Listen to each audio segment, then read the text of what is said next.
a show that tackles the big issues affecting the BVI and the rest of the Caribbean. Searches for answers to today's big questions and gives viewers a unique perspective on developing stories. Follow the big story with me, Kathy Richards, only on GTV.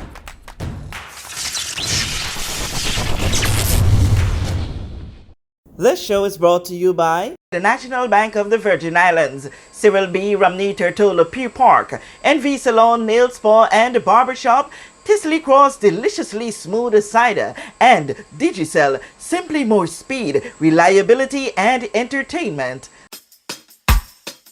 Tisley Cross Cider.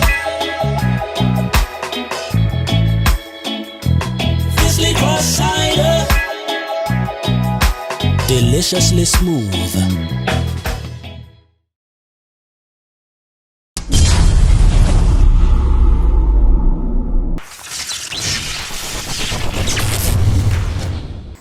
Brigado Flags Educational Center Audony Gangoo of Grade 5 and Mekhi Water, a senior of the class of 2022. Brothers, very athletic and equally academic. For that, they get their flowers of motivation even while they serve as inspiration to their peers. On this edition of The Big Story, bearing the baton during the Virgin Gorda leg of the Queen's Baton Relay, they led groups of students of the Brigado Flags Educational Center to Green VI on Virgin Gorda, a location where it was a run to discover the Green VI world. As for most of the students, it was the first time they were having a full tour, understanding the depths of what takes place there and the entity's activities towards a greener, cleaner Virgin Islands. My name is Trevian John and I'm one of the interns here at Green VA. So let me tell you how ecstatic I am to be here to welcome each and every one of you to our eco park where green living and sustainability is demonstrated. So as a young woman, I am inspired to see a shift in our society where at sporting events such as the Monumental Commonwealth Games, they have a goal towards preserving our planet through their actions. So as you tour this eco park today, we encourage you to have an enjoyable experience that will lead you to conceptualize how you too can join or continue the fight for a balance between humans and the environment. Thank you very much. Hi guys, my name is Sunita. This is our storage area at the Recycle Center. Once our recyclables are being picked up, they are bring into this area. As you notice, there are different sections. We have there's actually 7 types of plastic. So as you go through the park, you will learn about our sorted areas, how they're being sorted and separated. 3 of the types of plastics are stayed on island and are used to make polywood, and the rest are being shifted, like our number 1 plastic, our aluminum cans, they are being shipped away. So our storage area. This is aggregate, which is made from glass. Aggregate can be used in many different things. It can be used in construction work as blocks, countertops, tiles, whatever you want to put it in. It is very good. And one of the good things about it is that the glass is made from sand, so it's very rich in its resource. So it also can be used in roadworks, as let's say when water and sewage has the problem underground, when they dig, normally sometimes they will burst the pipes. And one of the things that the aggregate can be used for is covering the pipes before they put the dirt back on. And so when they go back to dig, when they have a problem again, before they get to the pipelines, they would meet the aggregate. And then from the time they get there, the pipes are beneath that. So they will know how to deal with the situation from that. So yes, that's a very good. This is how our great-grandparents used to be making their walls before.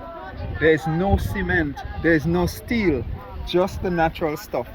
Just the rocks, and we just throw a little dirt in between. So when the rain comes, it can get a little hard, and keep the rocks together. And these walls can go up to about 4 feet high. And not easily eroded. Not easily eroded. We love to see a lot more of this happen right here in the BVI. Okay, this is the compost area. This is where we do composting, so we don't use any artificial fertilizer. We make our own composting by using the you want to listen to this? we use the scraps from the kitchen and things like that. We put it and let it get rot, and then we put it, we mix it up with soil and cardboard and things like that, and we let it rot, and then we plant it. We put it on the plants. And we also use this here. This is the one of the most important thing from the composting. This is the nutrient that we really use for it. So when it melts up, we get nice fertilizer. No chemical. All natural. That's all about Green VI. Everything natural. No chemicals. And these are our plants here that Pastor Jose do. All these are natural. No chemicals. See how healthy? Very healthy. Fresh and nice. Fresh and nice, huh? Yeah. And I'm going to look for a ripe passion fruit to suck for my vitamin C for the day. Yeah. Yeah. Yellow and nice. Ah, it's beautiful. Orange. Ah, so you had to go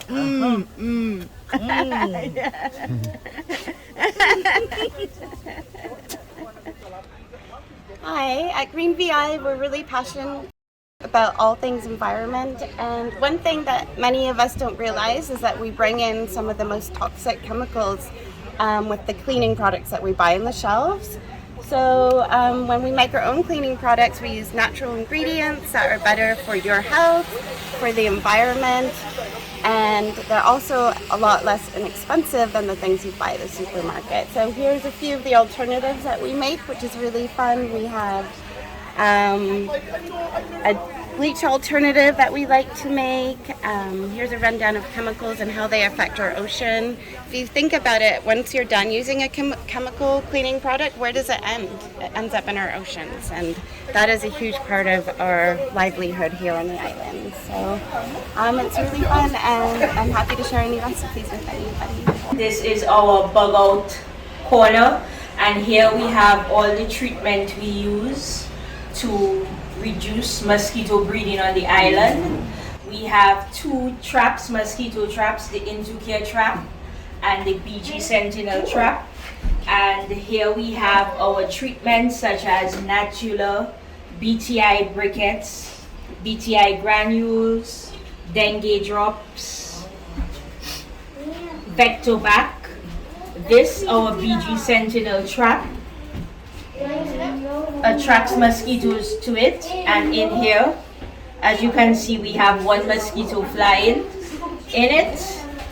Mosquitoes are attracted, and there's a fan inside the trap which kills the mosquitoes, and this trap is always plugged in. If it's not plugged in, the mosquitoes will escape through it.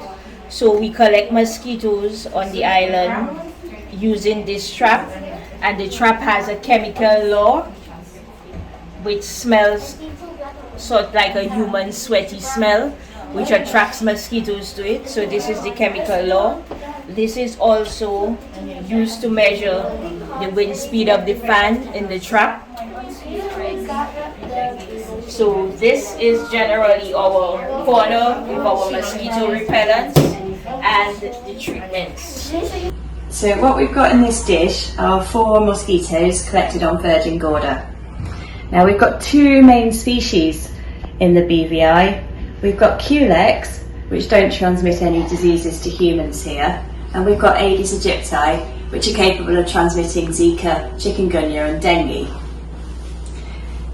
You can tell them apart because the Aedes aegypti have got black and white stripy legs and silver markings down the sides of their bodies.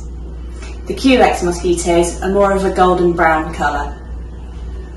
In addition to that, we've got 2 males and 2 females, and you can tell those apart because the males have these long bushy antennae and long palps, whereas the females have much sparser feathered antennae and short palps.